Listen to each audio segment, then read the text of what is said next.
Bonjour à tous. La nouvelle version 3.7 des extensions VMSUP sort sur le site de Trimble le mi-mai 2023. Elle comporte de nombreuses améliorations, dont les extensions éclater un modèle, numéroter ou ouvrir et tirer.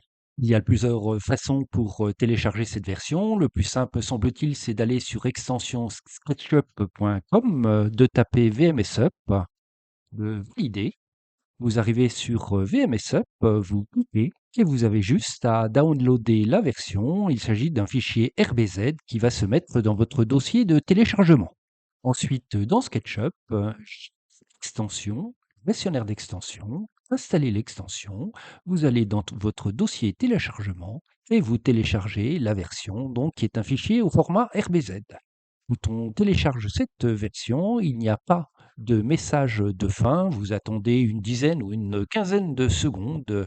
Vous fermez cette fenêtre, quittez SketchUp et vous le relancez. Et lorsqu'on va dans Extension, gestionnaire d'extension, qu'on regarde Travail du bois, on voit bien que c'est la version 3.7 qui est installée, que cette version a été signée par Trimble. Pour avoir accès au niveau plugin, il suffit d'aller dans Aide, VMSUP config initial, vous sortez et vous relancez SketchUp. Par contre, tous les pictos possibles sont affichés dans les différents menus. Et dans VMSUP extension, vous avez également tous les plugins. Pour simplifier un petit peu tout ça et paramétrer les menus, vous allez dans Param et nous allons regarder comment faire. Je suis ici sous Plugins, VMSUP extension Param, et j'ai les fichiers qui paramètrent les menus. Je vais prendre le fichier texte menu param.txt, c'est un fichier texte que j'ouvre et là vous avez tous les noms des plugins qui apparaissent. Ils sont séparés par un blanc si vous voulez un trait de séparation. Vous pouvez donc les mettre ou les enlever et c'est la même chose pour les autres menus. Si je regarde tout le menu, j'ai l'ensemble des plugins qui apparaissent dans le menu VMSUP Tools. Donc c'est relativement simple à paramétrer. Si vous voulez savoir comment faire, vous allez dans le fichier doc. Il y a un fichier qui s'appelle menu.pdf qui est ici. Vous pouvez l'ouvrir et donc il s'agit d'un fichier PDF qui vous explique comment paramétrer vos différents menus. L'extension mise en page a fortement évolué. Je peux à présent mettre en page des groupes. Ici, j'ai un caisson qui est un groupe. Je vais le sélectionner et le mettre en page. Et donc, mon caisson qui s'est mis en page, je peux enlever cette perspective si elle ne m'intéresse pas. Je vais tourner autour de l'axe rouge pour présenter mon caisson comme je le souhaite. Voici qui est fait. Et comme pour les pièces, je peux aller dans le menu cotation et mettre la cotation automatique. Donc à présent, on peut mettre en page des groupes. Je retourne dans la vue initiale. Je retourne également à l'origine de mon menu mise en page. Je vais lancer la mise en page simplement d'une pièce, je fais la mise en page de cette pièce-ci et à présent donc on peut faire apparaître le sens de la pièce et l'origine de la pièce qui pour l'instant est à l'origine du modèle SketchUp. On verra que dans une prochaine version, on va sans doute changer cette façon de faire. Le plugin assemblage a été revu et à présent on peut créer plusieurs dossiers. Il y a toujours le dossier assemblise, mais on peut faire d'autres dossiers. On peut ranger donc ces types d'assemblage comme on le souhaite.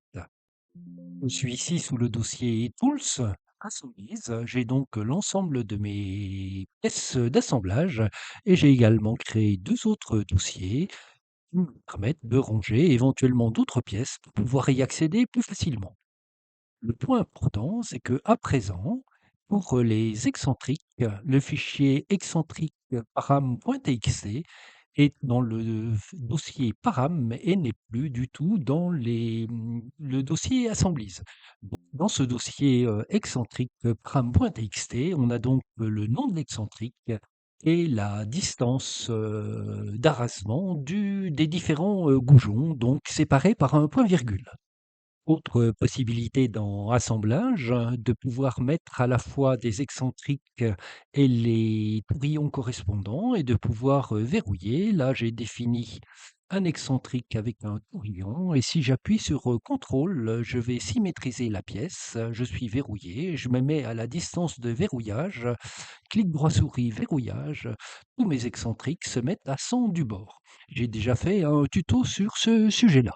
Évolution dans les faces de référence. Si je clique une face, je vois non seulement l'orientation de la pièce, mais également son origine qui apparaît dans un petit carré. Si je clique sur celle-ci, je vois l'orientation de cette face-là et son origine à cet endroit-là. Adaptea a également évolué. Je vais d'abord sélectionner le groupe, lancer Adaptea, sélectionner une face et l'étendre.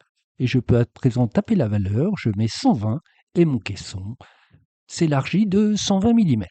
Pour le plugin Système 32, si je fais un clic droit souris nouvelle valeur, j'ai à présent la possibilité de faire ou non des perçages débouchants. Je vais les faire débouchants et on va regarder le résultat. Je clique ici et donc on voit bien que les percements en Système 32 sont débouchants sur toute l'épaisseur de la pièce. Il y a eu pas mal d'évolutions avec la version Pro 2023 de SketchUp, également des bugs. Pour maintenant les différents plugins, quand on veut faire apparaître les différents raccourcis, on appuie sur la touche point d'exclamation et ça s'affiche donc dans une boîte de dialogue. Auparavant, c'était à côté du pointeur dans une zone type. Pour les Clamex P14, il y avait un bug lorsqu'on avait des assemblages à coupe d'onglets. Je vais faire ce type d'assemblage ici. Coupé à cet endroit-là, mes deux pièces sont coupées et si à présent je lance le plugin assemblage et que je prends donc des lamelles et on va choisir des P14, je pense des P14 qui sont ici, on clique la face à cet endroit-là, on voit qu'à présent le trou est correctement créé, ce qui n'était pas le cas dans les versions précédentes. Un nouveau plugin apparaît avec cette version, c'est ouvrir tirer. Ici, donc, j'ai une de défonceuse avec des groupes, un groupe pour ma porte, un groupe pour chacun des tiroirs. Je vais lancer le plugin, sélectionner une face de tiroir, je clique et je vais ouvrir mon tiroir, double-clic, j'ouvre mon tiroir, et si je me mets sur une arête, je vais ouvrir cette porte-là en faisant tabulation, on va inverser les valeurs. Je vais donc fermer mon tiroir, refermer, refermer, et de même pour la porte. Avec cette version 3.7 apparaissent deux nouveaux plugins, éclaté à modèle. Je ferai un tuto complet là-dessus. J'ai lancé le plugin en sélectionnant mon groupe.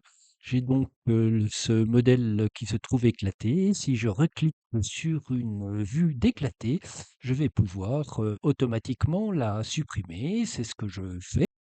Autre nouveau plugin qui apparaît, c'est numéroter. J'ai le numéro de toutes les pièces qui apparaît. J'ai déjà fait un tuto sur ce point-là. On peut donc faire une copie d'écran avec l'ensemble des numéros. Et si j'ai fait un éclaté comme ici et que je relance la vision, l'éclatement de la pièce. J'ai toutes mes pièces donc qui apparaissent numérotées et je peux mettre la numérotation dans le modèle. C'est ce que je fais ici. Et l'ensemble des pièces est indiqué avec leur nom. Il reste encore quelques bugs dessus. On verra dans les prochaines versions pour les améliorer, mais c'est déjà des vues relativement intéressantes. Voici donc pour quelques-unes des évolutions de cette version VMS Up 3.7. Bonne utilisation de cette nouvelle version et à très bientôt.